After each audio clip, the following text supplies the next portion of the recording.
Hey guys, it's hotter than hell today, and this is Geeks of the Week. First of all, I want to apologize for dropping the ball on last week's video, but to make it up to you guys, I did edit it and post it before this video, so you guys can still check out what I did for Dude Week. I hope you enjoy it. It's kind of lame. If you haven't already watched my Dude Week video, then you know that I used the opportunity to try and talk man-to-man with some people who think that hot girls can't be geeks. Now, obviously, I don't have this problem, but it still pisses me off to no end. I'm sure most of you guys, hopefully most of you guys have heard about an article written by a guy named Joe Peacock for CNN.com about fake geek girls at Comic-Con. In my Dude Week video, I did sort of cover my thoughts on it. There's a lot of stuff I had to say on it, but a lot of people have already said the same thing better than I can, so I won't comment on it further unless prompted. First, I would like to recommend a wonderfully written article from the blog called Dr. Nerdlove.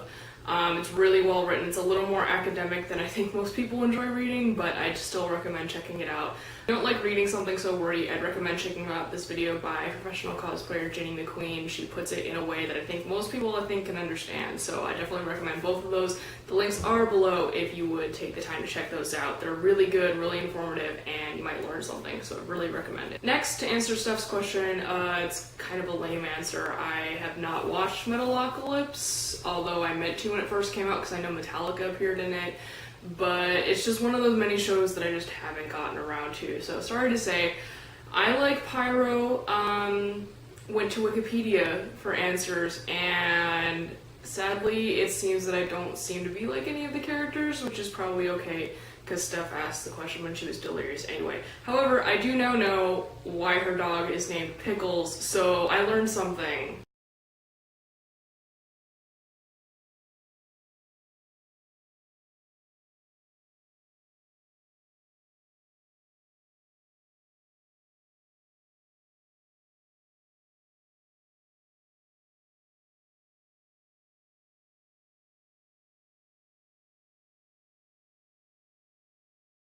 With that all out of the way, I want to talk about some upcoming new releases that have me really excited.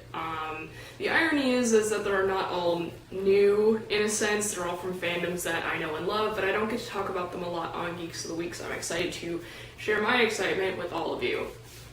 First of all, and I'm probably the only person who is really excited about this, at Otakon like 2 weekends ago, NIS America announced that they are releasing the anime adaptation of Umineko no Nakukoro ni in America and other places. So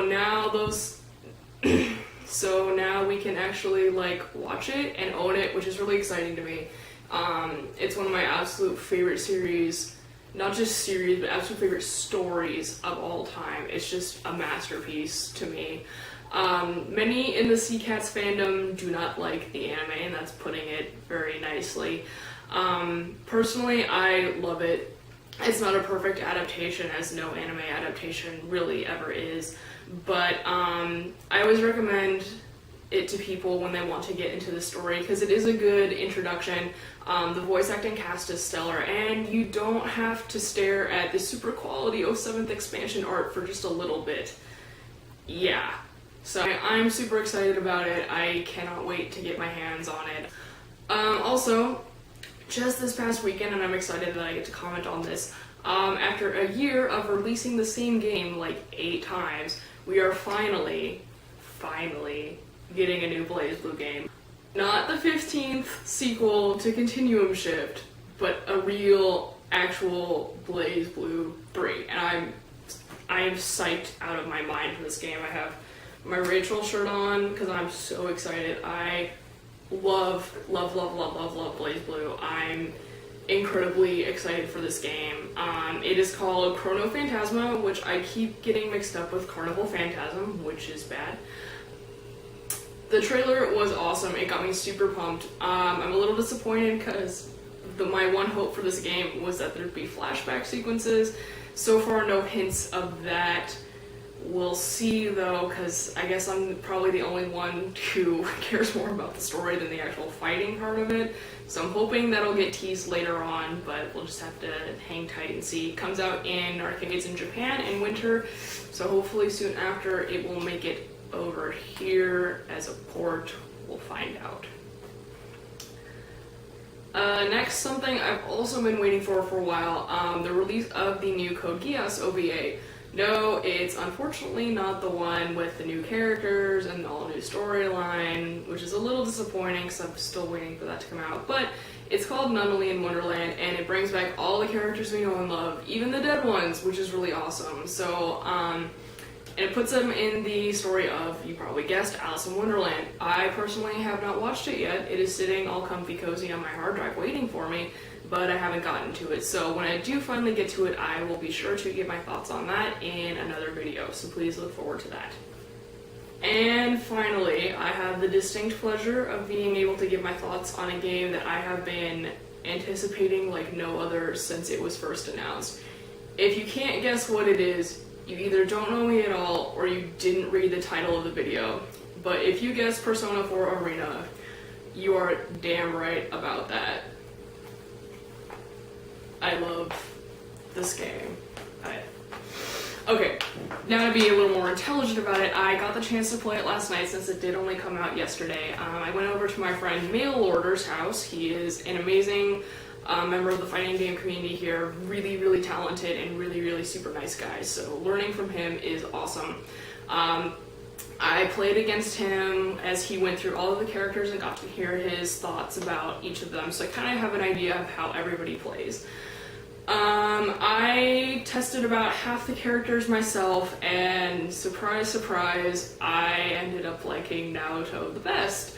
I was really hesitant to play her because her moveset looked super difficult, and I was like, there's no way I'm going to be able to master this, but as soon as I played her, something just completely clicked, and I swear it's not because it's Naoto. She's just really a lot of fun to play. I did get to play the story mode just a little bit since, again, I'm the only weirdo who likes playing story mode. I have to say that the premise behind the story is not super solid, which doesn't really surprise me. I mean, I guess they did their best to make it work within the canon of the Persona story, which I can appreciate, but it feels a little gimmicky. I mean, pitting friends against fighting each other, I don't know. Maybe it's explained better later on in the story. I guess we'll have to find out. There's no words for how wonderful it is to have these characters back in an all-new story. It just gives me feels. I know some more hardcore fighting game enthusiasts have blasted this game for being too easy, and my response to that is, if you want a difficult 2D anime fighter, you have Skullgirls, you have King of Fighters. You know, this is for us. This is for the Persona fans, really. You know, I never saw it as being a serious fighting game. I've always laughed at people who think that it is like a serious game, because that's exactly what I knew I was gonna love about it, and it is what I love about it. It's totally goofy, just like the original story. It also has its touching moments, the memorable characters, and it's just fun. It's just a fun fighting game. It's not one that you have to take super seriously to enjoy, and that's what I love about it. It's exactly what I wanted and expected from this game, and I don't think I could be happier. Actually, I could. Chie's new dub voice is completely god-awful. I can't. And even worse, Labrys's voice is just terrible. I don't know why anybody thought making the cute robot girl sound like a badass Jersey Godfather gangster was a great idea. So far, I definitely recommend this game if you're a Persona fan. If you're not, I think you're gonna miss out on a lot. What's great about this game and what makes it so unique is how it works in the characters and the world of Persona into a fighting game. And that's what I love about it, and that's what makes it so wonderful to me. So I think if you don't know Persona at all, you're not going to be able to appreciate this game as much. It's still a fun fighting game, so if you have an interest in fighting games, definitely go to a friend's house and play it or borrow it from a friend before you drop money on it.